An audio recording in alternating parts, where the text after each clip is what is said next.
오늘도 예배하는 우리 모든 성도님들에게 하나님께서 말씀의 은혜로 또 말씀의 능력으로 함께 해주시기를 간절히 축복합니다. 오늘은 함께 읽은 이 본문 말씀을 중심으로 너희 안에 이 마음을 품으라, 이런 제목으로 말씀을 드리면서 은혜를 나누려고 합니다. 바울은 우리 지난주에 살펴봤습니다마는 1장 27절에서 오직 너희는 그리스도의 복음에 합당하게 생활하라, 이렇게 빌립보 성도들에게 말씀을 했습니다. 그런데 이 빌립보서를 계속해서 읽고 묵상하다 보니까 그리스도의 복음에 합당하게 생활하라, 이 말씀이 빌립보서의 주제라는 것을 알 수 있었습니다. 바울이 빌립보서를 통해서 빌립보 성도들에게 하고자 하는 말씀의 핵심이 뭐냐? 오직 너희는 복음에 합당하게 생활하라, 이것입니다. 빌립보 교회는 바울에게 칭찬받는 교회였습니다. 그들은 첫날부터 이제까지 복음의 일에 참여했습니다. 그래서 바울은 그들을 생각할 때 기뻤고 그들을 마음껏 축복했습니다. 그들 때문에 감사했습니다. 그런데 바울은 빌립보 교회 성도들이 거기에 머물러 있지 않기를 원했습니다. 복음의 일에 참여하는 것 너무 소중한 일이지만, 정말 잘하는 일이지만, 그러나 거기에서 한 걸음 더 나아가 이제는 복음에 합당하게 생활하라, 생활을 강조하고 있습니다. 가정에서, 직장에서 복음에 합당하게 생활하라. 교회 안에서도 복음에 합당하게 생활하라, 이것을 강조했습니다. 성도 여러분, 저와 여러분도 예수님을 믿고 구원받는 것에 머물러 있지 말고 복음에 합당하게 생활할 수 있는 성숙한 그리스도인이 될 수 있기를 주님의 이름으로 축복합니다. 복음을 위한 일에 참여하는 것도 중요하지만 그리스도의 복음에 합당하게 생활하면서 신앙생활의 기쁨과 축복을 누리는 것이 정말 중요하다는 것을 여러분 잊지 마시기를 바랍니다. 그러기 위해서 우리는 하나님의 말씀을 더 묵상하고 하나님 말씀을 더 읽어서 우리 각자를 향하신 하나님의 뜻을 깨달을 수가 있어야 되겠습니다. 더 기도하고 더 하나님 앞에 겸손해서 복음에 합당한 삶을 살아갈 수 있는 힘과 능력을 얻을 수 있어야 되겠습니다. 오늘 빌립보서 2장의 말씀을 읽었는데요, 2장에서도 역시 바울은 그리스도의 복음에 합당한 생활에 대해서 말씀하고 있는데, 특히 오늘 우리가 읽은 이 말씀 가운데에는 교회 생활에 대한 말씀을 강조해서 말씀하고 있습니다. 자, 1절을 보시기 바랍니다. 그러므로 그리스도 안에 무슨 권면이나 사랑의 무슨 위로나 성령의 무슨 교제나 긍휼이나 자비가 있거든 그랬습니다.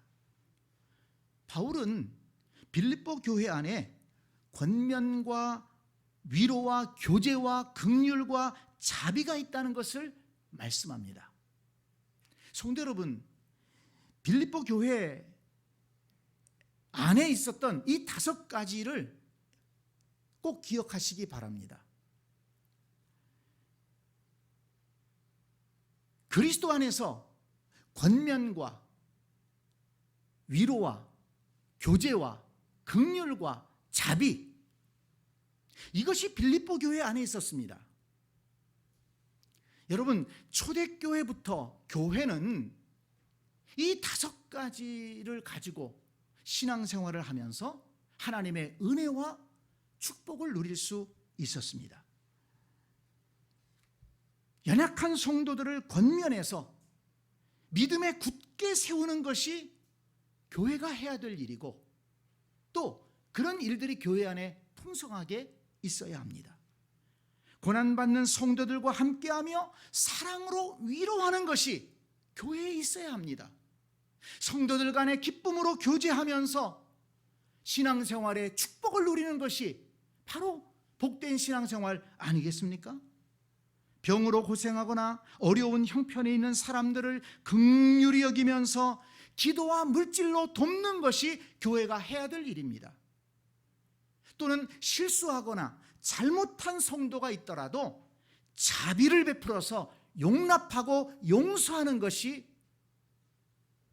교회가 해야 될 일이고 그리고 교회에 있어야 될 일이라는 것입니다. 그래서 교회는 믿음과 사랑의 공동체가 되어야 한다는 것입니다. 성도 여러분, 저와 여러분이 구원받은 성도라면 교회란 어떤 존재인가를 분명하게 기억하시기를 바랍니다. 교회는 하나님을 믿는 성도들이 모여서 예배하는 장소 그 이상이라는 것입니다. 빌립보 교회가 참된 교회의 모습을 보여주고 있습니다. 그리스도 안에서 권면과 위로와 교제와 긍휼과 자비가 있는 아름답고 복된 공동체, 믿음과 사랑의 공동체, 그곳이 어디입니까? 바로 그곳이 교회라는 것입니다. 그렇다면 여러분, 저와 여러분이 이 땅에 함께 세워가야 할 교회는 어떤 모습의 교회이겠습니까? 우리가 속한 이 새샘교회는 어떤 교회가 되어야겠습니까? 그리스도 안에서 권면과 위로와 교제와 긍휼과 자비가 넘치는 그런 믿음과 사랑의 공동체인 줄로 믿습니다. 저와 여러분이 구원받은 성도로서 교회의 구성원이라면 마음을 모아서 이런 교회를 세워가기 위해서 힘써야 한다는 것입니다. 그저 한번 예배 드리는 것으로 의무를 다했다고 생각해서는 안 된다는 것입니다. 내가 속한 교회가 그리스도 안에서 뭘 해야 된다고요? 권면과 위로와 교제와 긍휼과 자비가 풍성하도록 우리 모두가 참여해야 한다는 것입니다. 서로 권면해서 서로의 신앙이 성숙되도록 서로 도와야 됩니다. 서로 사랑으로 위로해서 이 고난이 많은 세상에서 쓰러지지 않도록 서로 붙들어 주어야 한다는 것입니다. 서로 친밀하게 대하며 받은 은혜를 나누면서 교제하기를 힘써서 함께 신앙생활의 기쁨을 누릴 수 있어야 합니다. 서로 긍휼히 여기면서 서로 격려하고 서로를 위해서 기도해주고 서로의 도움이 될 수 있어야 한다는 것입니다. 서로 자비를 베풀어서 서로 용납하고 서로 용서하면서 화목한 교회를 세워가야 한다는 것입니다. 여러분, 이런 일을 누가 해야 되겠습니까? 어느 특정한 직분을 가진 사람들만 해야 되겠습니까? 목사, 장로, 권사만 해야 될 일이겠습니까? 아닙니다. 예수 그리스도를 믿어 구원받은 하나님의 백성, 교회에 소속된 성도들은 누구든지 이 일에 동참해야 된다는 것입니다. 그래서 바울은 오늘 본문 2절에서 말씀합니다. 2절을 보세요. 마음을 같이하여 같은 사랑을 가지고 뜻을 합하며 한 마음을 품어 그랬습니다. 그리스도 안에서 권면하고 위로하고 교제하고 긍휼히 여기고 자비를 베푸는 일에 마음을 같이 하라는 말씀입니다. 같은 사랑을 가지고 뜻을 합하며 한 마음으로 힘쓰라는 말씀입니다. 그저 멀리서 구경하려고 하지 말고 뒷짐지고 바라보려고만 하지 말고 그저 누가 남이 나에게 뭘 좀 잘해주기만을 바라지 말고 내가 나서서 권면하고 위로하고 교제하고 또 긍휼히 여기고 자비를 베푸는 일에 참여하라는 것입니다. 성도 여러분, 여러분은 지금 누군가의 영적 성장을 위해, 누군가의 영적 성장에 도움을 주기 위해 권면하는 일을 하고 있습니까? 누군가 눈물 짓고 있는 사람을 찾아가서 손잡아주고 위로해주고 있습니까? 신앙의 동지들과 교제의 기쁨을 누리고 있습니까? 긍휼히 여길 자를 긍휼히 여기고 자비를 베풀 자에게 자비를 베풀고 있습니까? 빌립보서 1장 5절과 7절 말씀을 다시 한번 보세요. 빌립보 교회 성도들이 왜 칭찬받았습니까? 무엇 때문에 바울이 그들을 생각할 때마다 감사한 마음이 든다고 했습니까? 그들은 이러한 복음의 일에 참여했기 때문입니다. 구경만 한 것이 아니라, 말만 한 것이 아니라, 잘못된 것 트집만 잡는 게 아니라 그들은 참여했어요. 그리스도 안에서 권면하고 위로하고 교제하고 긍휼을 베풀고 자비를 베푸는 일에 참여했다는 것입니다.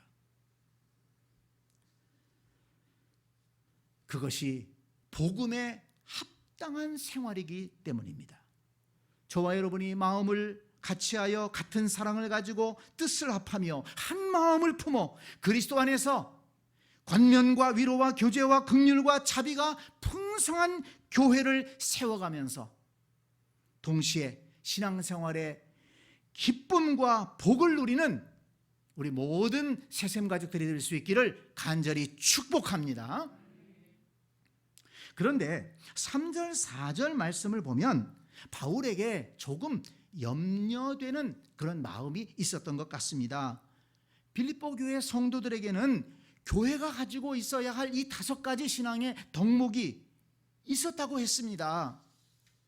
그런데 그것들이 올바르게 행해지지 않는 모습도 조금은 보였다는 것입니다. 여러분 생각해 보세요. 영적인 도움을 준다고 권면하면서 괜히 지적질이나 하고 또 매사에 가르치려고 한다면 누가 그 말을 듣겠습니까? 위로한다고 하면서 찾아가서 오히려 잠잠해지고 있는 상처를 더 긁어놓는 사람들도 있지 않습니까? 교제를 나눈다고 하면서 자기 자랑이나 늘어놓고 또 파당을 지는다면 무슨 신앙생활에 유익이 있겠습니까? 어려운 사람에게 긍휼을 베푼다고 하면서 사람 무시하고 또 거드름을 피운다면 가만히 있는 게 더 낫지 않겠습니까? 그런 일들이 만약에 반복된다면 교회가 얼마나 혼란스러워지겠습니까? 그래서 바울은 빌립보 교회 성도들에게 어떻게 하면 복음에 합당한 생활을 할 수 있는가? 그것을 가르쳐주고 있는 것입니다. 3절 4절 말씀을 다시 한번 보겠습니다. 아무 일에든지 다툼이나 허용으로 하지 말고 오직 겸손한 마음으로 각각 자기보다 남을 낮게 여기고 각각 자기 일을 돌볼 뿐더러 또한 각각 다른 사람들의 일을 돌보아 나의 기쁨을 충만하게 하라. 이렇게 말씀했습니다. 2가지를 강조하죠. 먼저 다툼이나 허용으로 하지 말고 겸손한 마음으로 남을 존중하면서 하라고 말씀하고 있습니다. 교회 안에서 권면하고 또 위로하고 교제하고 긍휼을 베풀고 자비를 베푸는데 뭐 무슨 다툼이 있고 무슨 허용이 있겠는가 이렇게 생각하시는 분이 있을지 모르겠는데요. 있더라고요. 선한 일을 하면서도 생각의 차이로 인해서 다툼이 일어날 수 있습니다. 선한 일을 하면서도 자기 고집만 주장하다 보면 다툼이 있을 수 있다는 것입니다. 또 어떤 분들은 그 선한 일을 하면서 자기를 드러내기 위해서 하는 분들도 있어요. 자기의 의로움을 드러내고 자랑하려고 하는 분들도 있더라는 것입니다. 그러므로 선한 일을 하면서 다툼과 허용으로 하지 않기 위해서는, 그런 오류에, 그런 잘못에 빠지지 않기 위해서는 3절에 있는 말씀대로 오직 겸손한 마음으로 자기보다 남을 낮게 여기면서 다른 사람을 존중하는 마음으로 해야 한다는 것입니다. 그런데 여러분, 생각해 보면 겸손한 마음을 갖는다는 것이 그렇게 쉬운 일입니까? 자신보다 남을 낮게 여기고 다른 사람을 존중하면서 이렇게 일한다는 것이 쉬운 일인가요? 생각보다 쉽지 않습니다. 사람에게는 자신도 모르는 교만함이 있고, 그 교만함이 자신도 모르게 다른 사람을 얕볼 때가 있는 것입니다. 뭔가 좀 다른 사람들보다 좀 많이 알고 있다. 그러면 그 모르는 사람을 은근히 무시합니다. 다른 사람들보다 뭔가 좀 다른 걸 가지고 있다, 많이 가지고 있다. 그러면 좀 없는 사람 무시하고 은근히 내려다보는 것이 사람의 이 못된 심성입니다. 그렇다면 우리가 이런 죄의 본성을 가지고 있는데 어떻게 겸손한 마음으로 다른 사람을 존중하면서 선한 일에 힘쓸 수가 있을까요? 그래서 바울이 5절에서 말씀한 것입니다. 너희 안에 이 마음을 품으라. 곧 그리스도 예수의 마음이니. 내 마음으로는 안 된다는 거예요. 그러나 예수님의 마음을 품으면 가능하다는 것입니다. 내 마음으로만 살지 말고 예수님의 마음을 품고 예수님의 마음을 따라서 살아간다면 얼마든지 겸손한 자세를 가질 수도 있고 다른 사람을 존중하며 살아갈 수 있는 그런 훌륭한 인품으로 성숙해질 수 있다는 것입니다. 여러분, 예수님은 어떤 분이십니까? 바울은 계속해서 말씀합니다. 그는 근본 하나님의 본체시나 하나님과 동등됨을 취할 것으로 여기지 아니하시고 오히려 자기를 비워 종의 형체를 가지사 사람들과 같이 되셨고 사람의 모양으로 나타나사 자기를 낮추시고 죽기까지 복종하셨으니 곧 십자가에 죽으심이라. 여러분, 이 예수님을 묵상해 보시기 바랍니다. 이 말씀을 깊이 한번 묵상해 보시기 바랍니다. 내가 믿는 예수님이 어떤 분이신가를 생각해 보시기 바랍니다. 그렇다면 그 예수님의 마음을 내가 품고 살아간다면 내가 어떻게 겸손해지지 않을 수 있습니까? 예수님께서 하늘 보좌를 버리시고 이 땅에 천한 사람의 모양으로 오셨고 그것도 낮고 낮은 마국간에 오셨고, 왜 예수님이 마국간에 오셨겠습니까? 왕궁으로 왕궁의 왕자로 태어날 수도 있지 않겠어요? 그렇다고 해서 누가 뭐라고 그러겠습니까? 천한 마국간에 목수의 아들로 태어나셨어요. 아무것도 없는, 정말 내놓을 것이 없는 가정에서 태어나셨어요. 왜? 그렇게 어렵고 힘든 인생들을 위로하고 돕기 위해서.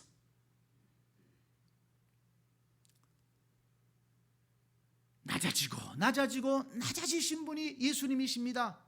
그렇다면 그런 예수님을 믿는 우리가 뭐 좀 안다고 뭐 좀 가졌다고 교만해가지고 다른 사람 깔보고 무시하고 내려다본다면 예수님을 온전히 믿는 것이겠습니까?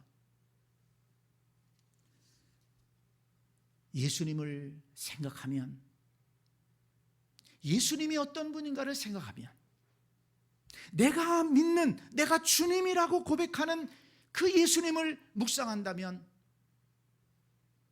교만할 수 없습니다. 낮아질 수밖에 없습니다.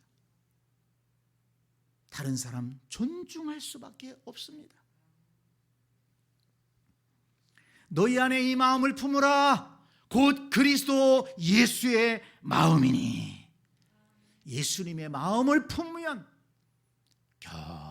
겸손하게 남을 나보다 낮게 여기면서 존중하면서 선한 일에 힘쓰는, 복음에 합당하게 생활할 수 있는 그런 그리스도인으로 변화될 수가 있는 것입니다.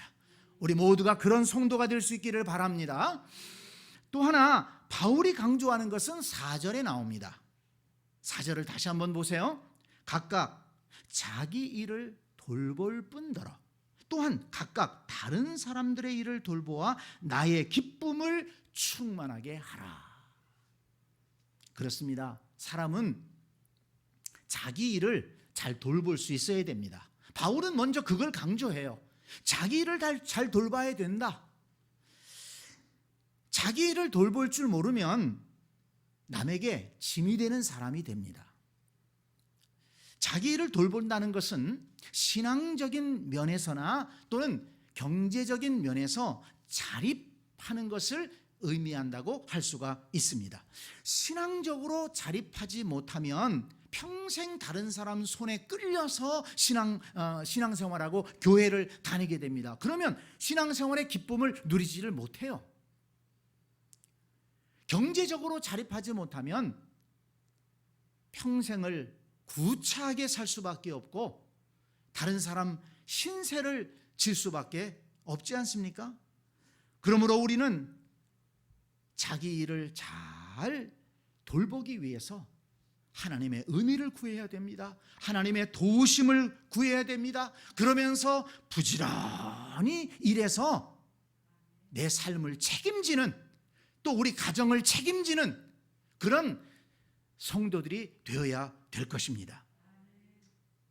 그런데 바울은 자기 일을 잘 돌보는 데서 만족하지 말라는 거예요.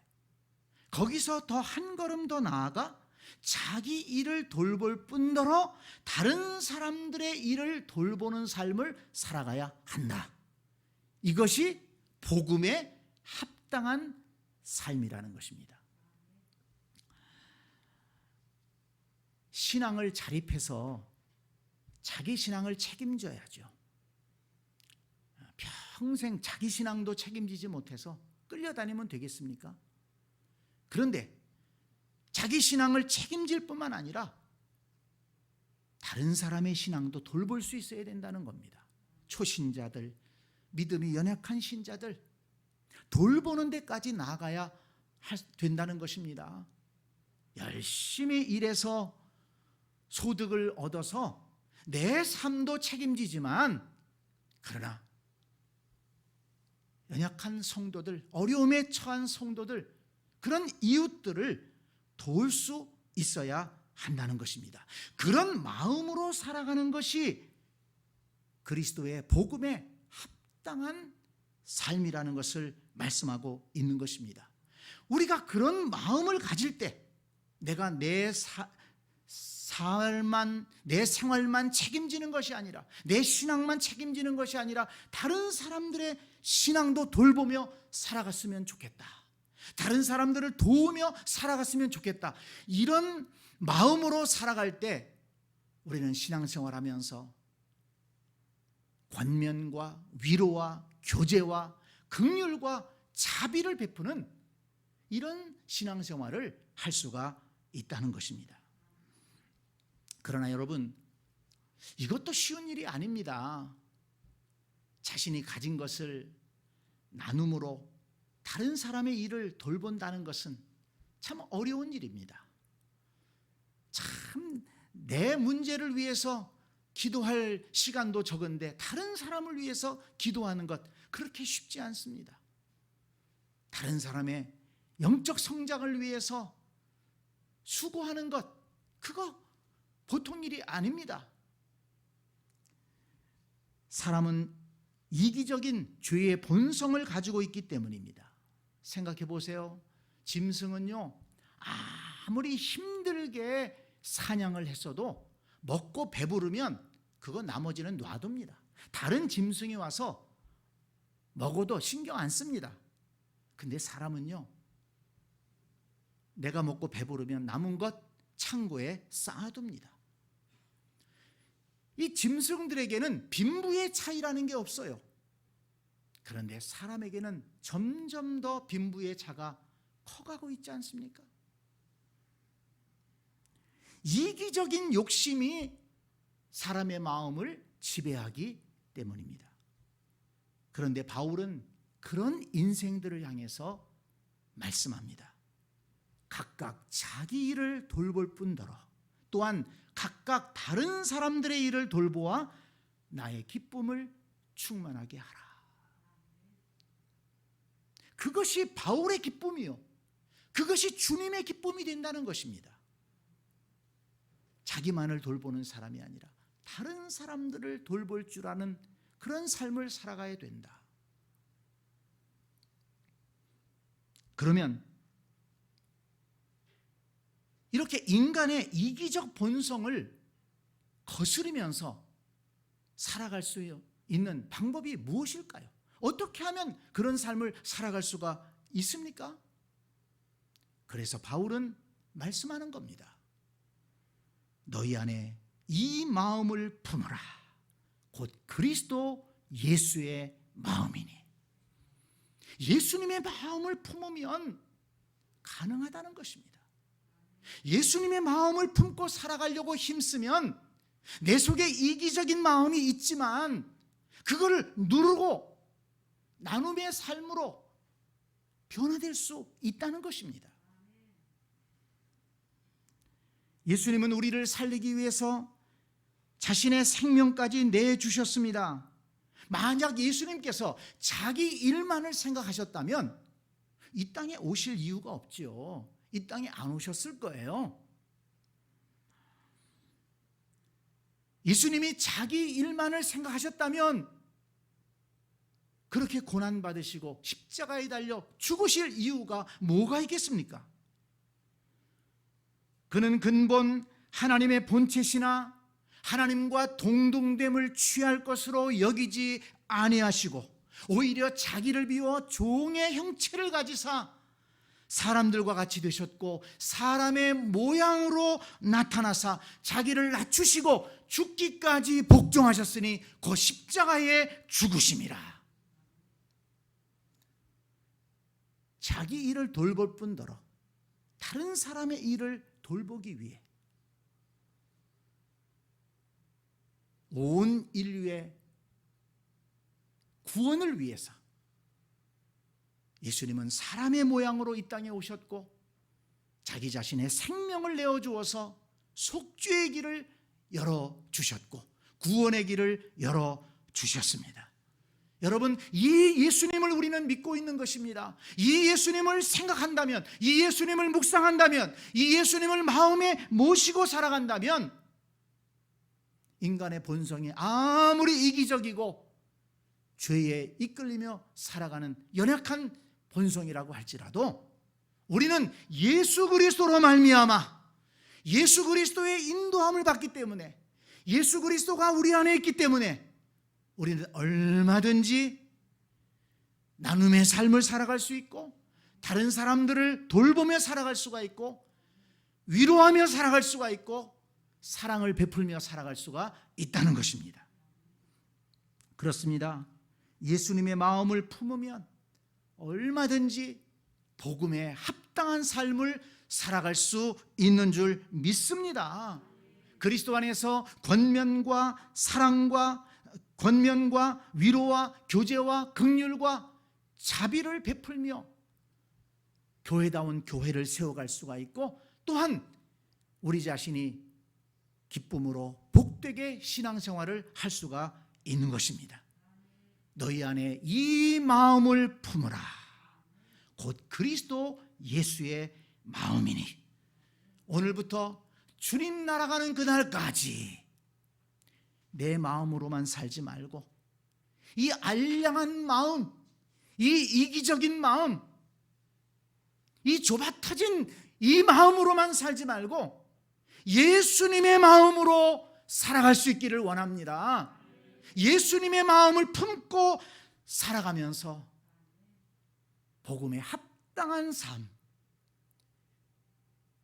구원받은 성도로서의 복된 삶을 살아가는 우리 모두가 될 수 있기를 주님의 이름으로 간절히 축복합니다. 아멘.